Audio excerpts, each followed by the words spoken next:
সভাপতি উপস্থিত, বিভিন্ন বিশ্ববিদ্যালয়, বিভিন্ন দপ্তর, অধিদপ্তর, পরিদপ্তর থেকে আগত সিনিয়র নেতৃবৃন্দ, আসসালামু আলাইকুম। আসলে আমরা এই চার দেয়ালের মধ্যে বক্তৃতা দিলে, ধারাবাহিক বক্তৃতা দিলে আমাদের দাবি করতে হবে।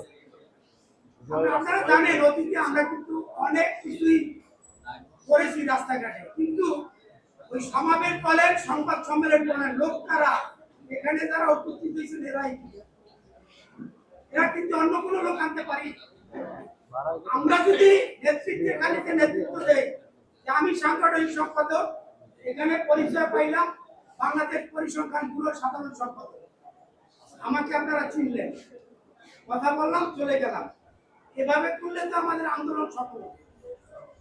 আমি আজকের এই সভায় সিনিয়র নেতৃবৃন্দকে অনুরোধ করব, এভাবে যতই আন্দোলন দেন, আন্দোলন কিন্তু হবে না। আমাদের লোক পাই না, 18 লক্ষ কর্মচারী, 10% লোক উপস্থিত হয় না, 0% পাই না আমরা। 18 লক্ষ কর্মচারী 0% হিসাব, 1% হিসাব করলে 18,000 লোক আমাদের কোনো মিটিং সমাবেশ হয়। আমি অনুরোধ করবো আপনারা যাই ডাক দেন, সমাবেশ করেন, সংবাদ সম্মেলন করেন, যাই করেন না কেন, অনেক নেতৃবৃন্দ আছেন বিভিন্ন গ্রেডের, আমরা বুকে হাত দিয়ে বলতে পারবো না আমাদেরকে ঢাকা শহরে যতগুলো অধিদপ্তর আছে, আমাদের নেতৃবৃন্দকে ঢাকা শহরের প্রতিটা অধিদপ্তরে কি চিনেন? চিনেন না, কারণ আপনারা অধিদপ্তরগুলোতে সবাই অধিদপ্তরগুলোর পরিদপ্তরগুলোতে আপনারা জনসংযোগ করেন। জনসংযোগ করলে আপনাদের ডাকে লোক অবশ্যই আসবে, আমাদের ডাকে লোক অবশ্যই আসবে। আমি পরিসংখ্যানের সাধারণ সম্পাদক, আমি বলতে পারি 11 দ্বিতীয় শ্রেণী বলেন, ফেডারেশন আমার অফিসে যোগাযোগ করেছে, অন্যান্য যে সমস্ত কমিটিগুলো আছে, কেউ আমাদের পরিসংখ্যানে একবারের জন্য জনসংযোগ করে না। তো না করলে আমরা পরিসংখ্যানে 5,000 কর্মচারী, 18 লক্ষ কর্মচারীর একটা অংশ, আমরা কেমন এই ব্যাপার আজকে শুনছি, চলে এসেছে, যখন শুনবো চলে আসবো। সিনিয়র নেতৃবৃন্দের কাছে অনুরোধ, আপনারা মহাসমাবেশ দেন, সংবাদ সম্মেলন দেন, অনুষ্ঠান দেন, যাই দেন না কেন, আপনারা প্রথমে ঢাকা শহরের বিভিন্ন এলাকায় ভাগ করেন, সেখানে সাব কমিটি করে দেন, অফিসগুলোকে জনসংযোগ করেন, সাধারণ কর্মচারীদের এখান থেকে সম্পৃক্ততা বাড়ান।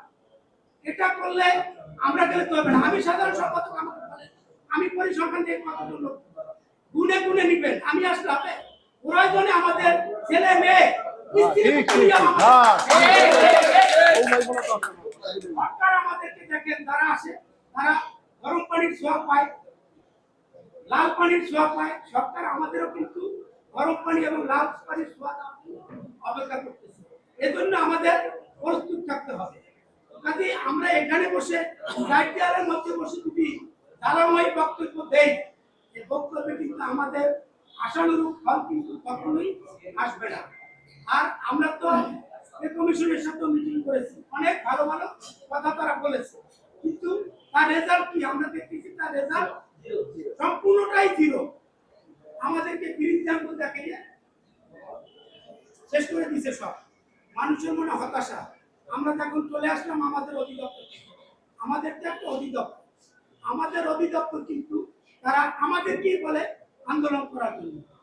আমরা আপনাদের নির্দেশনা না পাইলে একটা অধিদপ্তর আন্দোলন করে কি ফায়দা হবে? না, আমি মনে করি আপনারা দেন প্রতিটা অধিদপ্তরে পর্যায়ক্রমে আমরা টাইম ট্যান শিডিউল দেন, প্রতিটা অধিদপ্তরে যে যেখানে আছে সেখানে অধিদপ্তরের ভিতরে আমরা মিছিল করি, সমাবেশ করি, ওখানে আমাদের সচিব আছে, ডিরেক্টর আছে, মন্ত্রণালয় আছে, এখানে ওনাদেরকে জানান দেই, মেসেজগুলো কিন্তু জায়গা মতো বুঝে যাবে। আপনারা কলম বিরতি দেন, পর্যায় করে মাগান, এবং আমি বলবো নভেম্বরের শেষ সপ্তাহে লাগাতার আন্দোলন দেন। আমরা রাস্তায়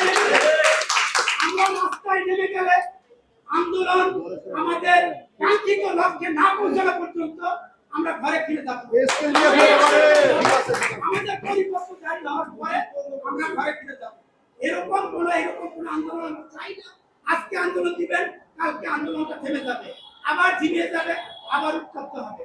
আন্দোলনের ডাক দিবেন আপনারা, আন্দোলনের যাতে ধারাবাহিকতা থাকে। আন্দোলন আমরা শেষ করেই আমরা হয় মরবো, হয় বাঁচবো, বাঁচলে বাঁচার মতো বাঁচবো। শেষ করছি। আসসালামু আলাইকুম।